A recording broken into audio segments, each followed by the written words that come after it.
I love visiting the homes of famous authors, and one of my absolute favourites is Dove Cottage in Grasmere in the north of England, in the gorgeously beautiful Lake District. I was lucky enough to visit that house on my very first visit to England as an extremely excited 20-year-old literature student. I have been to it many times since with different tour groups, and it never ceases to move me and amaze me with the beauty of the setting and that so much is still there from the time when the great William Wordsworth lived in the house. The house was probably built in the 17th century, and it was originally the Dove and Olive Branch Inn, so it was a pub. Rather ironic because Wordsworth was a rather abstemious man when it came to drink, and yet he was very happy living in a former pub. It's built of the local materials and it's not very far from the lake of Grasmere. Wordsworth could see the lake from the windows of the house. That's not possible today because other things have been built between the house and the lake. Wordsworth had seen it on a walking tour, and he was really delighted when he found it was available for rent. So he moved in with his sister Dorothy in the year 1799, and he lived there until 1808. It was a wonderfully productive time for the poet. It was there that he wrote one of the greatest poems ever written, his Ode on the Intimations of Immortality. There he wrote the famous Daffodils poem. He also wrote Michael, and he began writing his great autobiographical work, The Prelude. So it's a really important literary home. Wordsworth arrived there to live with his sister Dorothy, but during the time he was at Dove Cottage, he married a girl called Mary Hutchinson. He'd known her at school. And he made a very devoted husband to Mary, and they loved each other very, very deeply for the whole of their married lives. Mary gave birth to 3 children while they were living at Dove Cottage. So what with the adults who were in the house and the young children and a constant stream of visitors, the place became very crowded. So in 1808, the family moved out in order to get more space and more bedrooms. The house had many famous literary visitors over the years. Coleridge came to stay very frequently, and of course he and Wordsworth traipsed all over the Lake District, with Dorothy frequently going for the walks as well. Robert Southey was also a visitor. He was Coleridge's brother-in-law as well as a friend to both men. Thomas de Quincey was another visitor. He ended up writing Confessions of an Opium Eater, and he actually moved into Dove Cottage after the Wordsworths moved out.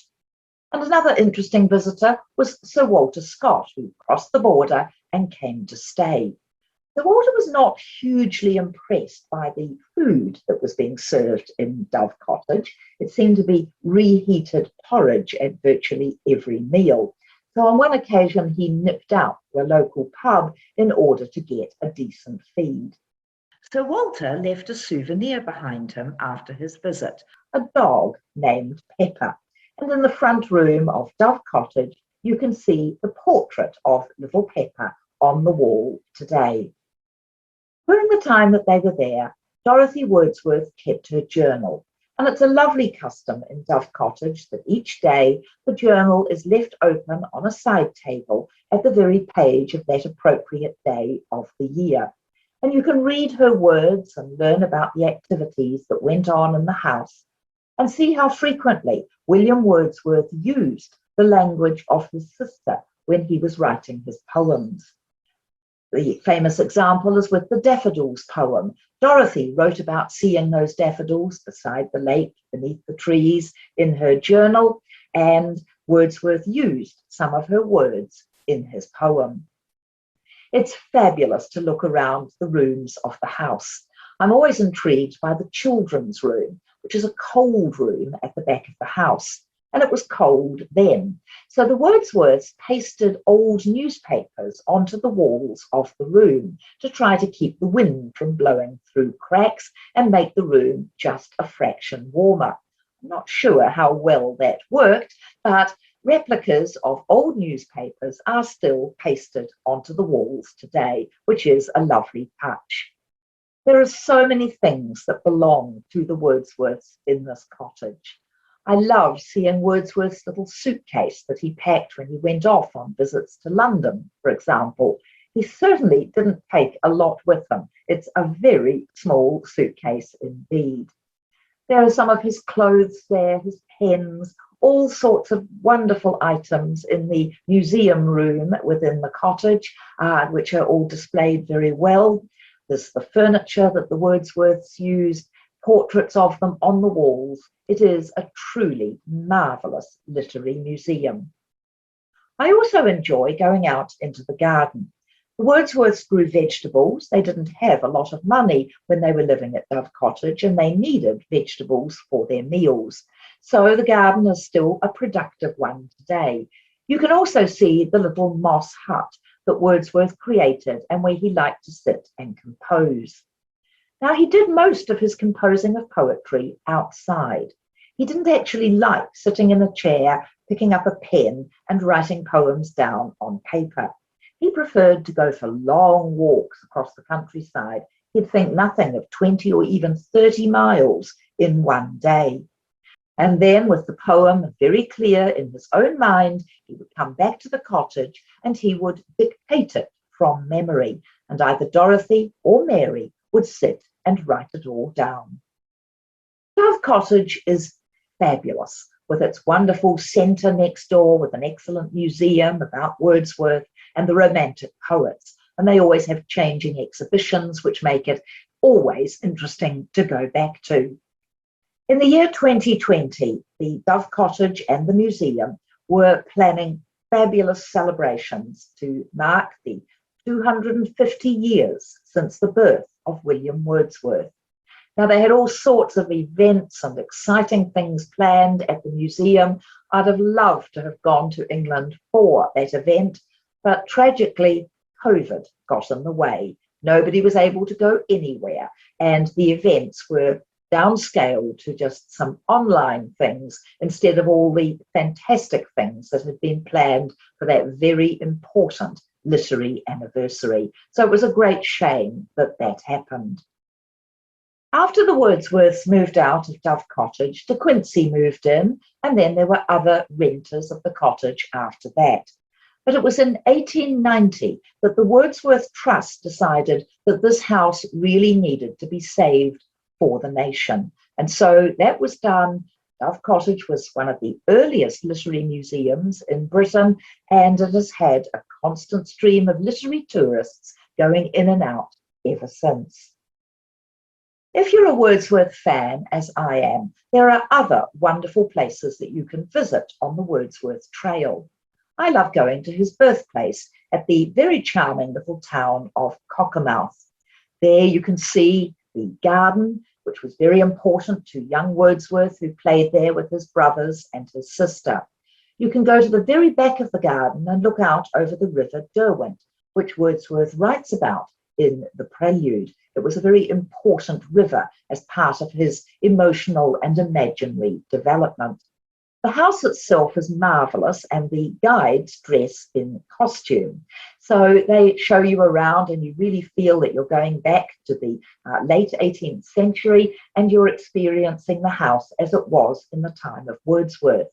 And in the truly fantastic kitchen of the birthplace, they do a lot of cooking, making old recipes from the appropriate period, using the utensils that would have been known to the Wordsworths. So it's a real delight to visit that kitchen and experience what it was like to be a cook in the home of the Wordsworths. There is a little statue of William Wordsworth opposite the birthplace, and you really get a sense that again, this is a wonderfully treasured and important literary museum. You can also go to another glorious home, not too far from Dove Cottage, which is called Rydal Mount, in the little tiny lakeland village of Rydal. This is the home that Wordsworth moved to just a few years after leaving Dove Cottage, and it was the home in which he died. Now, I think most of his really great poetry was written when he was a young man. At Rydal Mount, he tinkered with his poetry, he did make changes, and he did write some new poems as well. But I think the really great poetry came out of Dove Cottage. But at Rydal Mount, Wordsworth exercised his truly brilliant talents as a landscape gardener, and the garden is totally divine. From one point in the garden, you can actually see two of the Lake District's lakes. So the house has a wonderful view. The trees are truly magnificent. You can wander along a little path and see a little hut that Wordsworth created where he liked to sit and compose. And Dora's Field, one little field off to the side of the house, has been planted with daffodils in memory of Wordsworth's beloved daughter, Dora, who died as a young woman from tuberculosis. I have yet to get to Rydal Mount at the time of year when the daffodils are out, but one day I certainly hope to manage it. Now, St Oswald's Church in the village of Grasmere is the final resting place of William Wordsworth, his sister, his wife, and other members of the Wordsworth family. The church itself is a rather squat and unprepossessing building, but to walk in the churchyard, to stand by the rails and look at the grave of one of England's greatest poets is always, for me, a deeply moving experience. Nearby is the tiny little gingerbread shop that still sells Grasmere gingerbread. It was once a school, and the Wordsworth children attended in that very quaint and tiny building as pupils. Wordsworth once wrote of a rainbow, "My heart leaps up when I behold a rainbow in the sky." Well, my heart always leaps up when I visit William Wordsworth country. It is just so special.